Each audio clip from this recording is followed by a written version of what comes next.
fala sobre o selante de fósforos e fissuras, com procedimentos efetivos na prevenção de lesões de cárie e que foi reconhecido pela Associação Dentária Americana em 1976. Então, desde então, ele tem sido utilizado como método preventivo, seguro e eficaz. Sobre a técnica de aplicação do selante resinoso, dadas as seguintes informações, vocês devem... Então, o item 1 fala que a eficácia do selante resinoso na prevenção da cárie dentária está diretamente relacionada à retenção total dele nos sulcos e fissuras aplicados. Verdadeiro. Né? Se eu não tiver uma retenção total, eu vou ter falha, então ele não vai ser eficaz. Então, a alternativa 1 está correta. Alternativa 2, dentre os critérios para avaliação dos selantes, devemos observar o tempo de erupção. Então, o tempo de erupção desse dente, a anatomia desse dente, se tem sulco ou fissura profundo, se está retendo biofilme, o estado motivacional desse paciente, se é um paciente que ele compreendeu que ele tem que higienizar, que ele tem que mudar hábitos, né? Como que está o estado motivacional? Não adianta apenas eu fazer o selante e esse paciente continuar com hábitos errados, né? Porque é como se fosse um procedimento restaurador. Então, não pode se eu ter infiltração, eu tenho que ter um controle da dieta e um controle bom desse biofilme. Esse controle, então, aí do biofilme bacteriano e a avaliação do risco ou atividade de cárie do paciente também devem ser levados em consideração. Então, o item 2, ele apresenta esse correto. O item 3 fala que o selante deve ser inspecionado em toda a sua extensão após finalizado, observando-se a presença de bolhas ou imperfeições. Verdadeiro. Se tiver alguma falha ou presença de bolhas, a gente deve refazer esse selante. Então, ele tem que pegar todo o sulco e fissura, sem presença de bolhas, sem imperfeições, para que ele seja eficaz. E o item 4 fala, de acordo com o último Congresso Brasileiro de Odontopediatria, o uso do agente de união se faz necessário nos casos de cárie incipiente, ou seja, aquela cárie restrita somente ao esmalte. Aqui fala nos selantes preventivos. Então, o item 4 ele está incorreto, ele está falso, essa alternativa, devido a essa questão do selante preventivo. E um selante que vai ser utilizado numa cárie incipiente, restrita ao esmalte, não será um selante preventivo. Será um selante o quê? Terapêutico. Então, por isso, essa alternativa está incorreta. Então, estão corretos apenas os itens 1, 2 e 3. Questão 13.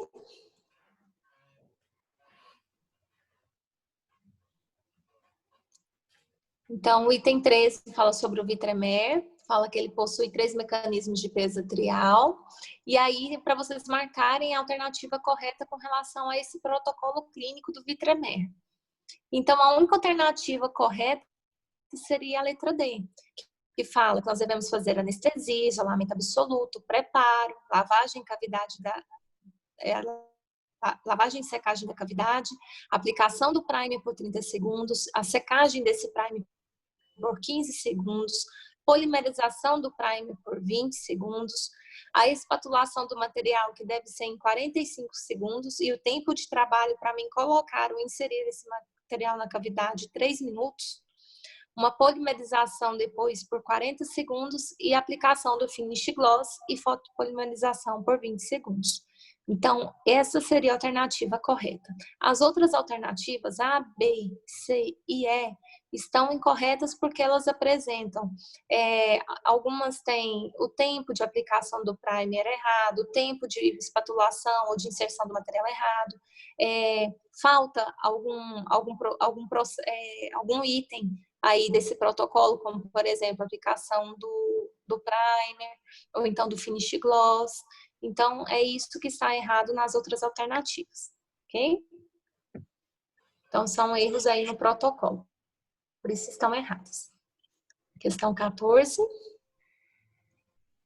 O paciente Marco Antônio, de 4 anos de idade, chegou à clínica odontopediátrica com dor no dente 75. Ao exame clínico foi observada uma extensa lesão de cárie neste dente, com necessidade restauradora. Marca a alternativa que indica a técnica anestésica e a agulha que deve ser empregada nessa situação. Então, a alternativa correta seria a anestesia regional pitérico-mandibular, com agulha curta, né? Então, a gente pode ver que é um dente posterior, eu tenho uma lesão extensa, então eu vou ter que fazer aí um bloqueio, né? Então, é a pterigo-mandibular. E a agulha indicada seria a agulha curta, porque a agulha longa a gente não usa no paciente de 4 anos, somente em pacientes bem maiores, né? Já na fase de pré-adolescência. E a agulha extra curta deve ser utilizada apenas para fazer ou a intrapapilar, ou então no caso de anestesias infiltrativas.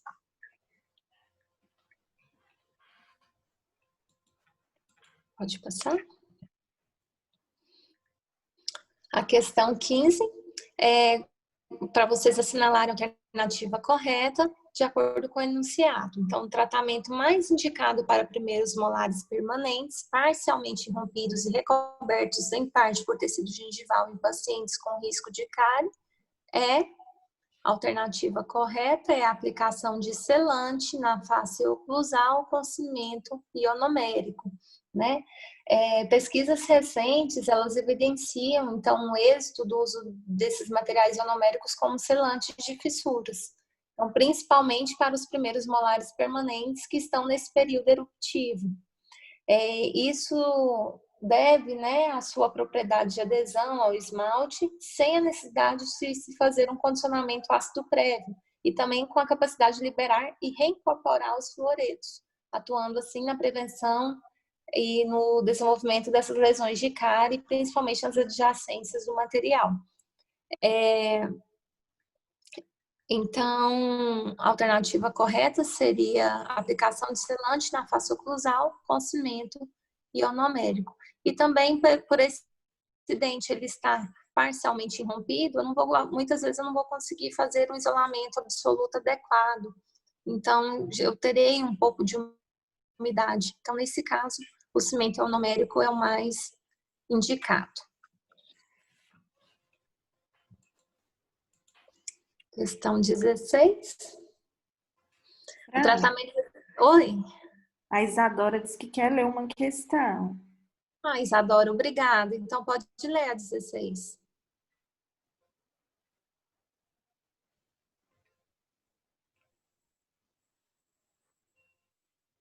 Isadora?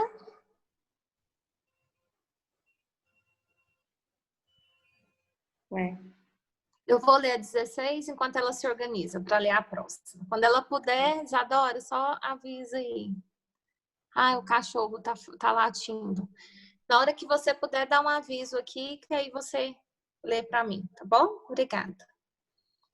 A questão 16, então, o tratamento restaurador, ele deve ser definido com base em uma adequada anamnese, acompanhado por um criterioso exame clínico e radiográfico, fazendo parte de um plano de tratamento amplo. Então, são vantagens essas orações confeccionadas com resinas compostas. Facilidade de reparo, correto. Permite a obtenção de um excelente resultado estético, acho que a gente não precisa nem comentar essas duas alternativas, né? Correto. Permite um preparo bastante conservador, correto, principalmente quando a gente compara com a amálgama, né? Reforça a estrutura dental remanescente, correto. Então, seria a letra E, todas as alternativas estão corretas. O item, a questão 17, aí fala de um paciente de 6 anos de idade que vai necessitar de procedimentos restauradores no primeiro molar inferior permanente do lado direito.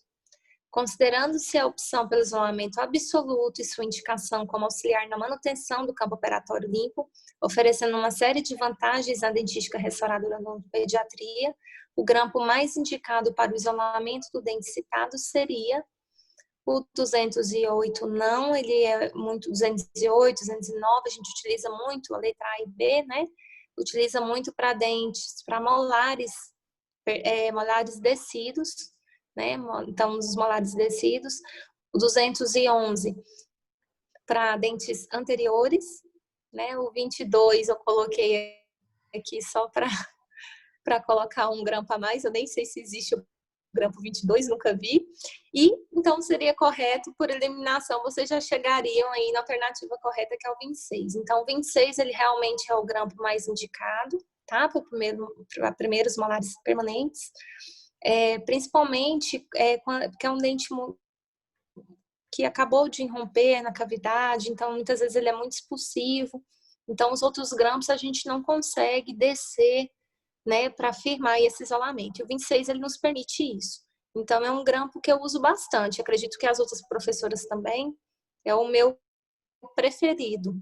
E a gente até fala para vocês que tem que ter na caixa, porque a gente utiliza ele bastante, tá bom? Então, alternativa correta, letra E, o grampo 26.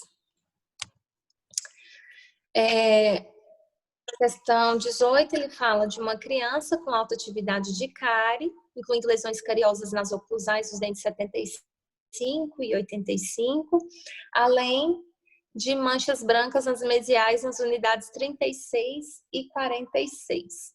O material restaurador mais adequado aos tecidos referidos, visando prevenir a progressão da lesão de cárie nos permanentes, é amálgama? De jeito nenhum, né? Resina composta? Não.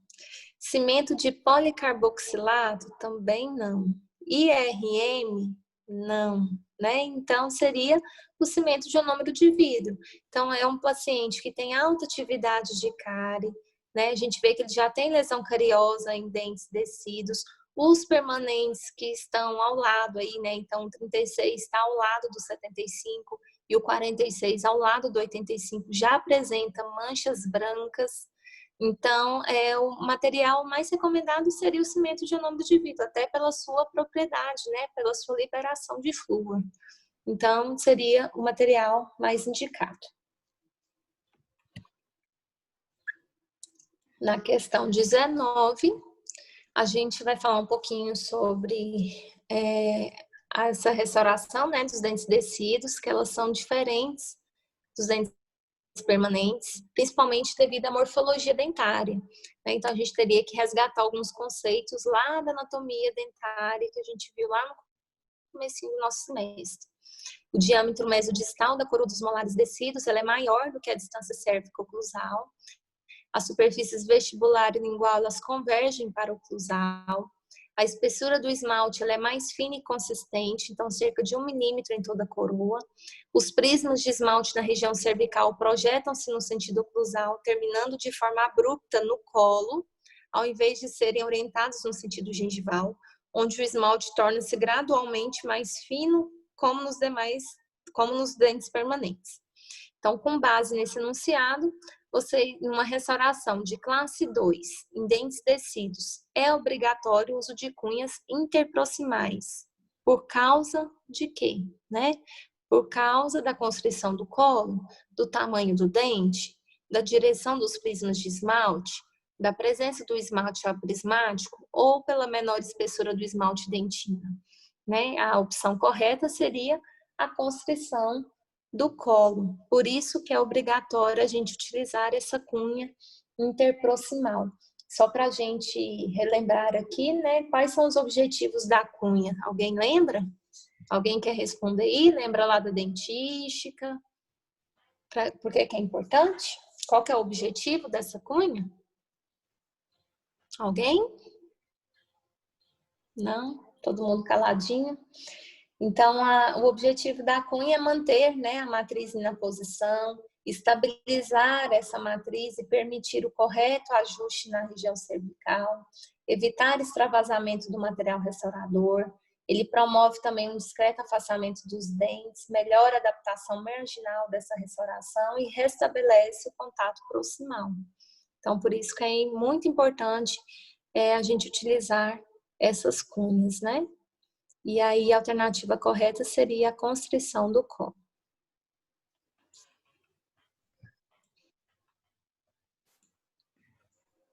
E a questão 20, para a gente finalizar. O tratamento dentário ele deve incluir a remoção parcial ou total do tecido cariado, sendo o material restaurador utilizado compatível com as condições bucais da criança e de acordo com o plano de tratamento estabelecido, sendo baseado em evidências científicas e buscando sempre a odontologia minimamente invasiva. Então, de acordo com os conceitos atuais para o tratamento de lesões de cárie limitada ao esmalte em superfície oclusal de dentes posteriores, o tratamento é. A letra A fala de ameloplastia associada ao uso de fluoretos, né? Está falso. Vocês sabem que a ameloplastia é uma correção do esmalte dentário, seja em forma de polimento ou de desgaste, né? Associado ao fluoreto, então ao flúor. Está falsa. A letra C fala de selante invasivo e prescrição de bochecha com solução fluoretada. Totalmente errado. Primeiro que a gente não faz selante invasivo, né? O nosso selante é totalmente sem qualquer tipo de invasão. E prescrição de bochecha com solução fluoretada também não vem ao caso. A letra D, restauração com material adesivo, associado ao controle de dieta, também está falso, né? A gente não vai fazer uma restauração aqui. E utilização de amálgama e prescrição de bochecha com solução fluoretada, também não, ainda mais uma amálgama que a gente teria que fazer um preparo gigantesco, né? Por conta da caixa, para acomodar esse amálgama. Então, numa cárie limitada ao esmalte, numa cárie incipiente, o mais indicado seria um selante terapêutico, porque essa cárie está limitada ao esmalte, e fazer o controle com o raio-x, né? Esse monitoramento radiográfico é muito importante. Vocês lembram por que é importante a gente ter esse controle?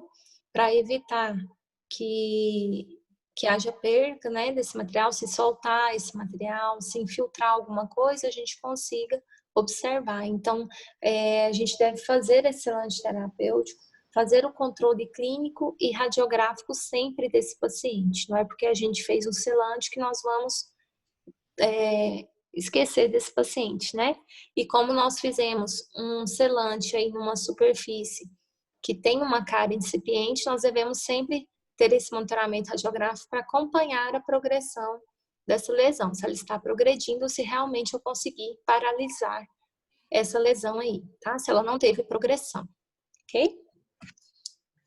Bom, eu estou por encerrada a nossa correção. Alguém tem alguma dúvida, quer abrir o microfone, fazer algum comentário, pode ficar à vontade.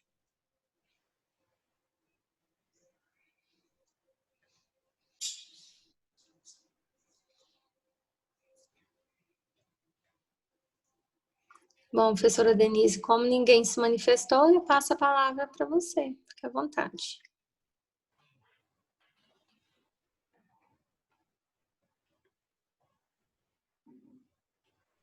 Eu vou tirar a tela.